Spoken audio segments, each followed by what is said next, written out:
Voyons maintenant une autre méthode pour créer un toit. Nous allons créer un toit pour le garage où ce mur ici et celui-là seront des murs pignons. Nous pouvons travailler sur deux vues pour avoir une meilleure vision de ce qui se passe. Je vais ouvrir aussi le plan d'étage qui correspond à ce niveau. Toit du garage. Voilà. Et puis je vais afficher les deux avec le raccourci par exemple clavier WT. Voilà. Vous pouvez aussi aller dans Vue et gérer l'affichage en mosaïque ou en onglet. Je vais centrer un petit peu, voilà, sur mes zones qui m'intéressent sur le garage. Je reviens dans l'onglet architecture, outil toit, je déroule et cette fois-ci, je vais faire toit par tracé.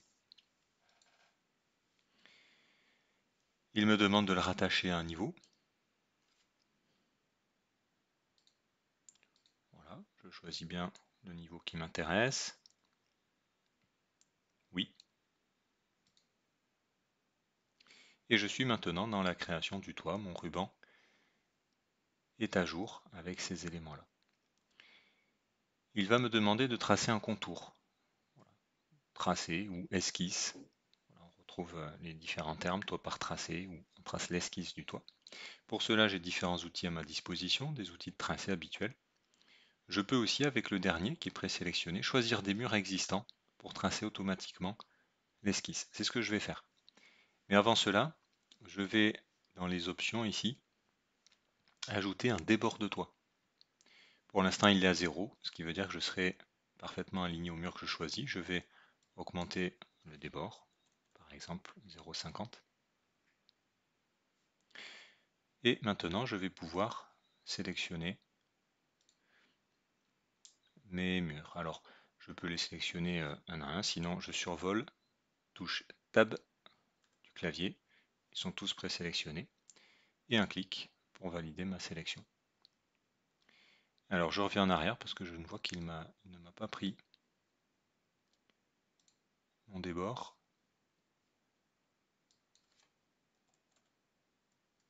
Voilà, je n'avais pas dû valider, je pense, donc il me prend bien le débord. Voilà, je n'avais pas eu l'aperçu de la ligne, vous voyez, en pointillé qui est décalé par rapport au mur. Donc, même manipulation, je survole mon mur, touche tabulation au clavier. Voilà, il me sélectionne bien mes murs. L'aperçu du tracé en pointillé du mur convient bien. Je clique pour sélectionner. Ça y est, l'esquisse est tracée. On retrouve ce code couleur ici, un trait magenta. Et je vois des symboles au niveau de chaque esquisse. Un triangle qui symbolise la pente. Je ne veux pas avoir une pente selon mes 4 côtés. Je vais donc sélectionner ici cet élément. Alors, voilà, je reviens sur modifier. Je sélectionne ce trait, touche CTRL, je rajoute celui-ci. Et dans les options, je vais décocher ici la première option, définit l'inclinaison du toit. J'augmente un peu pour qu'on voit bien. Voilà. Je ne veux pas que ces éléments définissent l'inclinaison.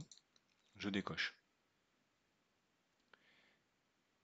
Je vais garder un peu d'espace de dessin quand même. Très bien. Les deux autres, eux, m'intéressent. Je vais vérifier l'inclinaison. Alors, je vais peut-être passer à 30 degrés, par exemple. Voilà, donc dans cote, inclinaison. Eux définissent bien l'inclinaison, c'est coché. Et j'indique la valeur de l'inclinaison pour ces deux côtés.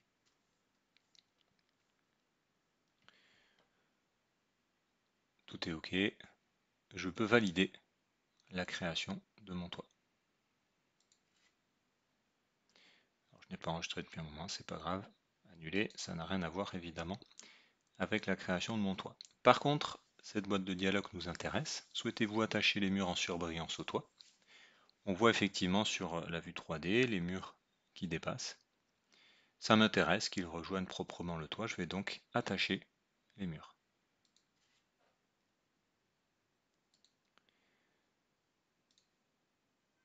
effectivement, c'est beaucoup plus propre. Sur ma vue Garage Roof, ici, le niveau de coupe horizontale est un petit peu bas. Donc ma toiture a bien été tracée, mais le plan de coupe vient couper une partie de la toiture, et c'est pour ça que j'ai cette représentation un petit peu particulière. Mais je vois sur ma vue 3D que tout va bien, tout a été bien propre. On verra dans d'autres parties, dans la suite de la formation, comment gérer les paramètres de vue pour bien gérer nos plans de coupe. Mais je ne vais pas me lancer dans cette explication dans cette vidéo, c'est pas le but. Je peux ouvrir par contre le niveau 3. Voilà, et on voit bien ici, je dézoome un peu pour qu'on resitue. On voit bien sur un niveau supérieur la position de mon toit qui est bien nette, qui est bien propre. Voilà, je reviens à mes vues précédentes. Alors ce qui est intéressant avec, avec ce toit,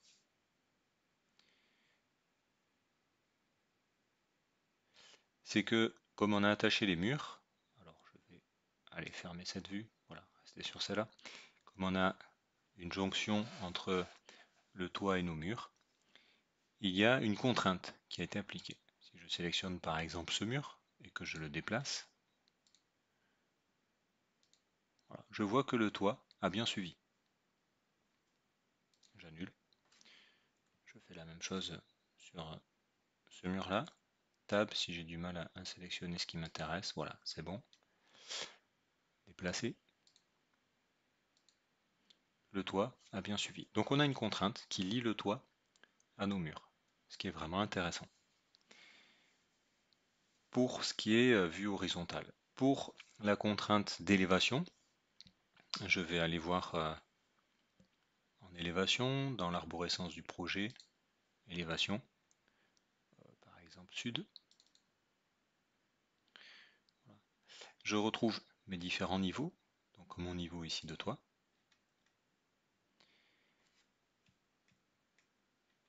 Mon toit vient bien ici s'attacher à ce niveau.